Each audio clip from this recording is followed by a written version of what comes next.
கிரிசல் சிண்ட்ரோம்னா என்ன அர்த்தம்னா, spontaneous subluxation of the atlantoaxial joint C1 and C2 spontaneous subluxed ஆகிடுது. இது ஒரு inflammatory condition because of parapharyngeal infection, tonsillitis, mastoiditis, retropharyngeal abscess, otitis media. இது எல்லாமே லெஸ் தென் 12 இயர்ஸ் உள்ள சில்ட்ரனுக்கு காமனாக இருக்கும். இந்த பேஷண்ட் எப்படி நமக்கு ப்ரெசென்ட் ஆகுனா டார்டிகுலிஸோட, நெக் பெயினோட, நியூராலஜி டிஃபெக்டாக வந்திருக்காங்க அப்படின்னு சொன்னால் we have to suspect this. இது வந்து cervical cord compression இருக்கிறதுக்கு அதிக வாய்ப்புகள் இருக்குது. அப்படி வந்துச்சுன்னா மைலோபதிக் சிம்டம்ஸ் இருக்கும்.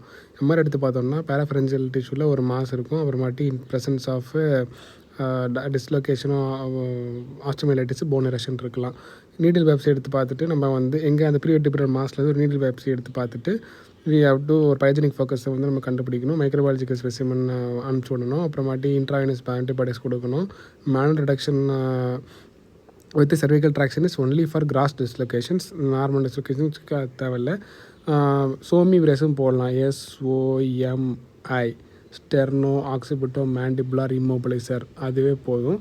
ஆக்சிபிட்டல் cervical டிஸ்லொகேஷன் பண்ணுறோம் அப்படின்னு சொன்னால் பேஷண்ட்டுக்கு வந்து கண்டிப்பாக ஹாலம் பேஷண்ட்ஸ் கொடுக்கணும். அதுதான் இந்த ரேராக தான் பேஷண்ட் தேவைப்படும் கிரிசல் சிண்ட்ரோமுக்கு.